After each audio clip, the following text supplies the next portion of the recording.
ये है भारत का प्रसिद्ध नगर इलाहाबाद।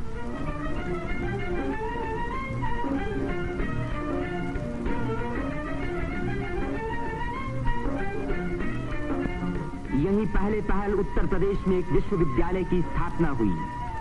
इसी वजह से ये नगर उत्तर प्रदेश की शिक्षा और सभ्यता का केंद्र माना जाता है।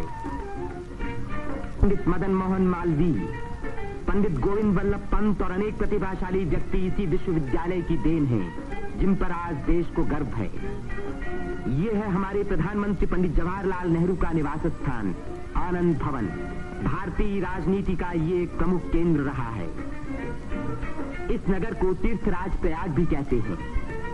यहीं गंगा और जमुना का संगम है।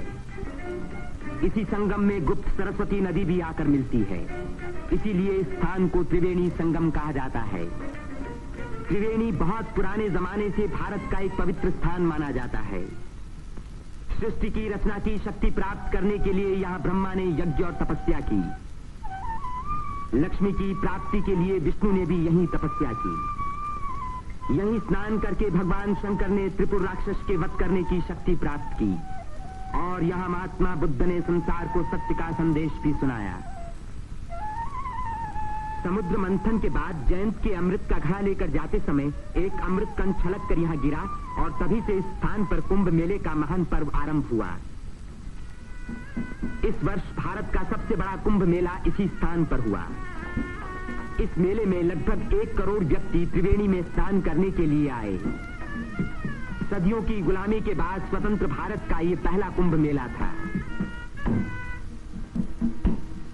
त्रिवेणी में स्नान करके तन, मन और आत्मा को शुद्ध करने के लिए ही यात्रियां आते हैं।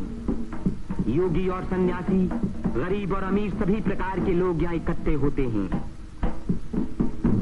कुंभ मेले के मौके पर देश के नर नारी एक दूसरे के धार्मिक विचारों से परिचित होते हैं। धार्मिक संस्थाएं योगी और सन्यासी यौगिक क्रियाओं को दिखाते हैं।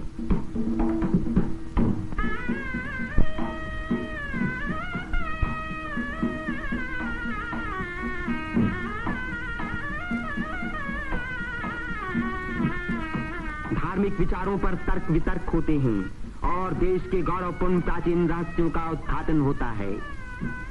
यहाँ के सुंदर दृश्य प्राचीन भारत की महत्ता की याद दिलाते हैं।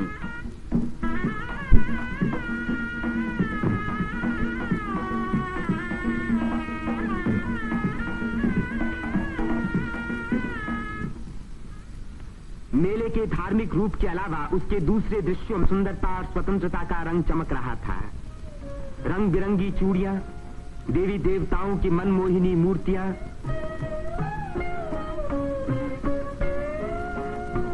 हरी जपन की मालाएं, सिंदूर और चंदन के ढेर, औरतों के साज श्रृंगार, बच्चों के खेल खिलौने, लाल बुझक्कड़ मिट्ठू मियां।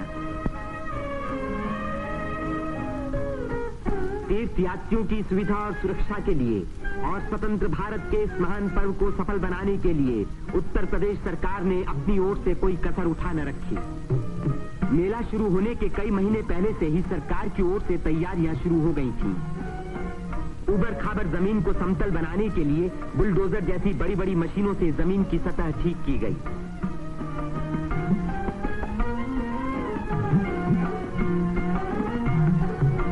गंगा जी ने अपना किनारा 15 से 30 फुट गहरा काट दिया था, जिसके कारण यहाँ स्नान करना असंभव था। बुलडोजरों ने इन किनारों को सपाट बनाया, जिससे तीर्थयात्री यहाँ सकुशल स्नान कर सके। जिस काम को 1000 आदमी 3 महीने में खत्म नहीं कर सकते थे, उसी को 6 बुलडोजरों ने 15 दिन में पूरा कर दिखाया।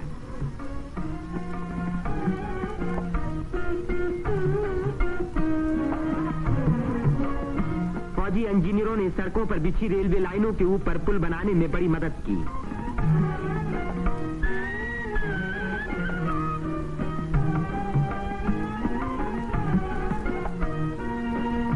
इससे रेलों के आने जाने के समय भीड़ सड़कों पर कभी न रुकी, बल्कि लगातार त्रिवेणी की ओर बढ़ती रही।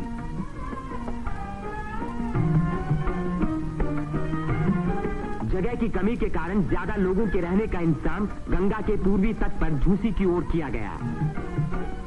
वहां से शेष मेले तक आने के लिए भारतीय सैनिकों और उत्तर प्रदेश सरकार के सार्वजनिक निर्माण विभाग ने पीपों के 6 पुल बनाए। कुंभ मेले के इतिहास में यह पहला मौका था जबकि यहां बिजली लगी।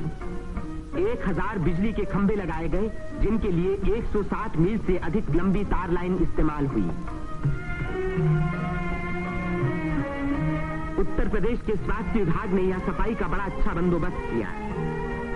चारों तरफ मशीनों से लगभग 250 मन डीडीटी का भारी छिड़काव किया, जिसके कारण मेले में मच्छरों व मक्खियों का नामो निशान बाकी न रहा। मेले के आरंभ से ही सरकार ने हैजे के टीके लगवाने का प्रबंध किया। यात्रियों को सलाह दी गई कि वे मेला क्षेत्र में आने से पहले टीके लगवा लें। कदाचित इसी व्यवस्था के कारण मेले के मौके पर कोई भी रोग नहीं फैला। इतनी भारी भीड़ भाड़ के मौके पर आमतौर से दुर्घटनाएं हो जाया करती हैं। इन दुर्घटनाओं का सामना करने के लिए उत्तर प्रदेश सरकार ने चिकित्सा एवं स्वास्थ्य विभाग की एम्बुलेंस गाड़ियों से घायल और बीमार यात्रियों को तुरंत अस्पताल पहुंचाने का पूरा प्रबंध किया। 9 अस्थायी अस्पताल देरों में खोले गए, जिनमें 228 रोगियों को रखने का इंतजाम था। गरीब रोगियों को खाना मुफ्त में दिया गया। राशनिंग विभाग ने यात्रियों की सुविधा के लिए यहां आटा, शक्कर, मिट्टी का तेल और अन्य जरूरी सामान का भारी स्टॉक जमा किया, जिससे इन चीजों की कीमतें न बढ़ पाईं। इसी प्रबंध के कारण हर व्यक्ति को सस्ते मूल्य पर अपनी इच्छा का खाना मिल सका।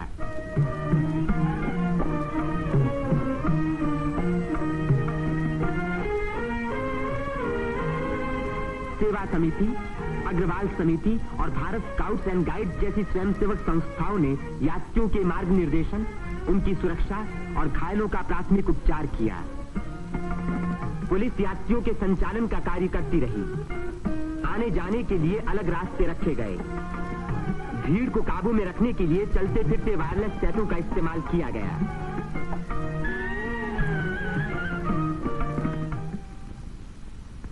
भूले भटके लोगों को खोज निकालने और उनको उनके घर वालों तक पहुंचाने का खास इंतजाम किया गया।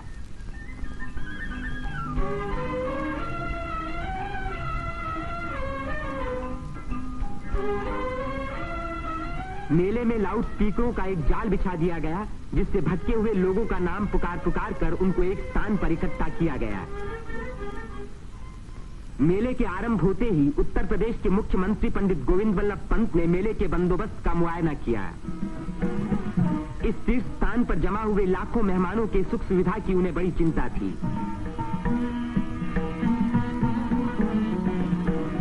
उन्होंने नाव पर सवार होकर घाटों का निरीक्षण किया।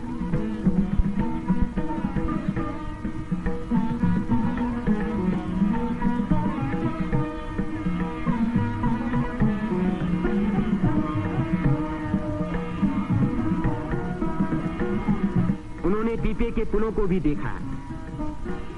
ये अखाड़ा जो ऐसे ही एक पुल को पार कर रहा है, पुल की मजबूती का सबूत है।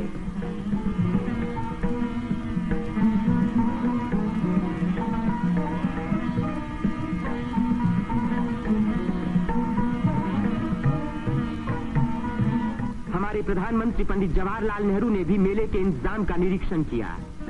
वे सड़कों पर घूमे और पुलों पर भी गए।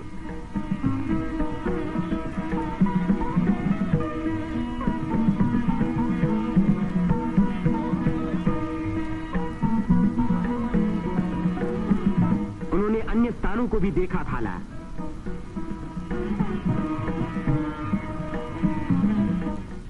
भारत के अन्य लाखों व्यक्तियों की भांति हमारे राष्ट्रपति श्री राजेंद्र प्रसाद ने भी त्रिवेणी में स्नान किया। इस दिन अपार जनसमूह यहां इकट्ठा था।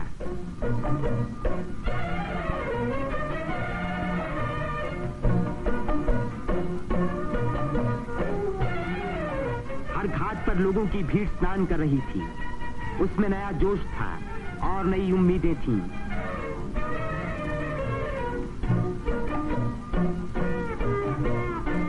ये दृश्य जाहिर कर रहा था कि इस भीड़ की महान रचनात्मक शक्ति के कारण देश का भविष्य उज्जवल है। उसकी इसी शक्ति के कारण हमारी उन्नति के बड़े से बड़े कार्य अवश्य सफल होंगे। जिस स्थान पर मनुष्य और देवताओं ने यज्ञ किए और भविष्य का संकल्प किया, उसी स्थान पर इन नर नारियों ने आज भारत को फिर से बलवान और सुखी बनाने की प्रतिज्ञा की और भारत की स्वतंत्रता को अमर रखने के लिए अपने शरीर में एक नए प्राण को जन्म दिया।